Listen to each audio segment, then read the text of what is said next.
첫 번째 전자책 대실패한 이후 다시 한번 작은 공을 쏘아 올렸는데 현재 40권이 팔렸습니다.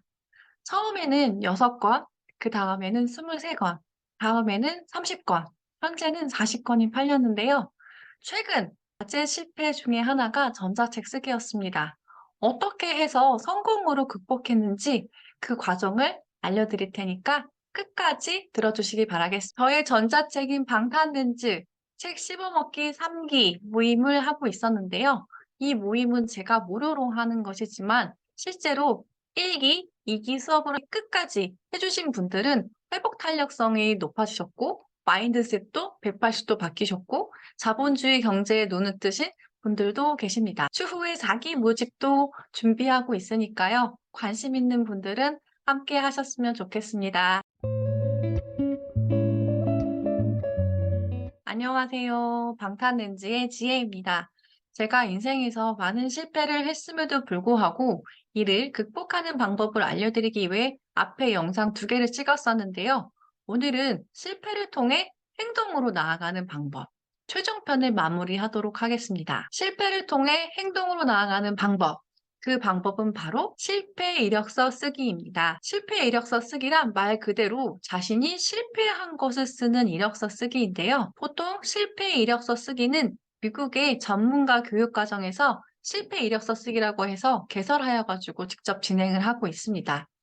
일단 미국 프리스턴 대학교 심리학과 교수인 요하네스 하우쇼퍼가 쓴 일반 이력서와 실패 이력서를 함께 보도록 하겠습니다.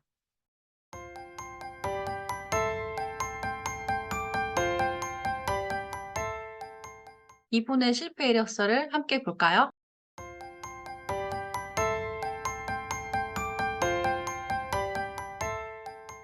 반전이 있었나요?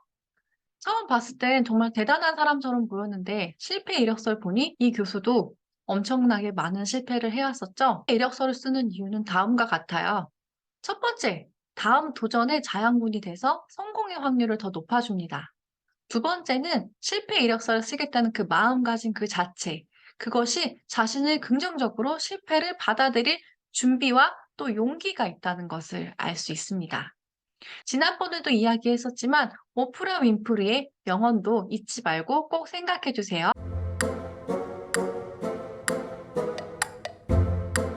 그런데 여기 주의해야 할 점이 있습니다. 굉장히 중요한데요.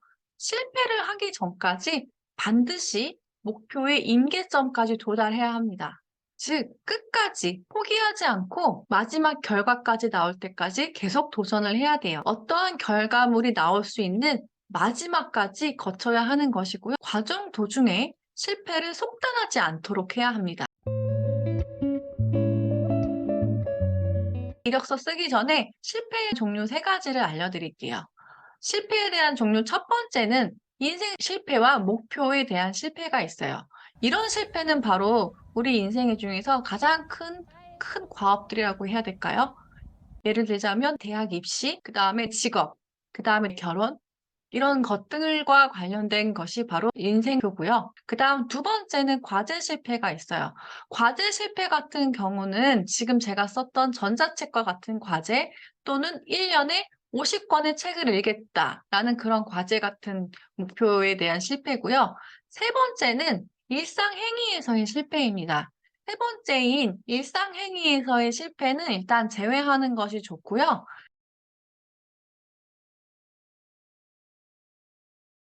가장 좋은 것은 인생 실패와 과제 실패를 적극적으로 받아들일 수 있는 용기가 필요합니다. 그중에서도 인생 실패보다는 과제 실패에 더 집중하는 것이 좋다고 알려드리겠습니다. 여러분들이 인생 실패보다는 과제에 대한 실패를 더 많이 받아들이고 다시 도전할 수 있는 그런 자세를 갖추는 것이 가장 중요합니다. 저의 실패 이력서를 보여드릴게요.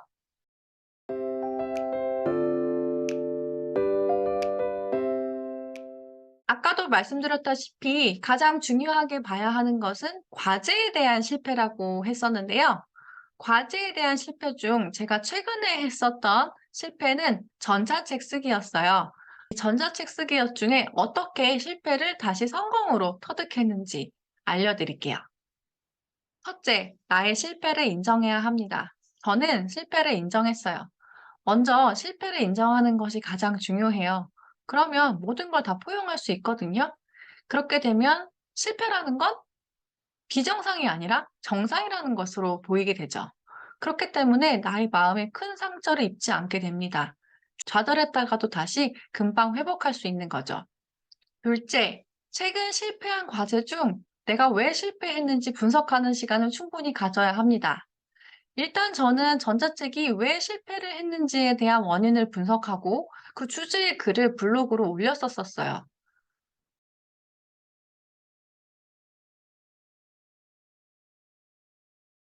내 책이 왜 실패했는지, 왜 안 좋은 평가 후기를 받았는지와 같은 분석을 했었는데요. 이게 가장 중요한 부분이에요. 어떤 부분이 부족했는지가 타인의 평가를 통해 알 수 있는 것인데 대부분 사람들이 여기서 많은 상처를 받거든요. 근데 중요한 건 이 평가 메시지는 내가 더 잘 될 수 있게 해주는 자양분과 같은 것이에요. 그렇기 때문에 이런 중요한 메시지를 놓치면 안 됩니다. 셋째, 실패 분석을 통해 부족한 부분은 수정 보완하고 다시 재도전하세요. 실패했지만 이미 한 번 도전했던 경험이 있기 때문에 두 번째 도전은 보다 어렵지 않고 수월하게 잘 진행될 수 있음을 느낄 수 있습니다. 제가 만약 두 번째 냈던 전자책마저 실패했더라면 저는 어떻게 했을까요? 저는 포기하지 않고 세 번째 전자책을 또 준비했을 거예요. 실제로 저는 이번 전자책에 실패했을 때를 대비해서 제가 세 번째 도전해야 할 전자책을 또 준비해 놓았습니다. 보다 더 뾰족한 주제로 준비를 했었는데요. 물론 제가 두 번째 전자책을 내는 과정 중에서는 그 과정에 대해서는 굉장히 최선을 다했던 것 같아요. 때문에 그 전자책 쓰는 그 과정 중에서는 최선을 다하지만 이에 대한 결과는 사실 아무도 모르잖아요. 그래서 그것은 또 지켜봐야 되는 것이었겠죠? 네.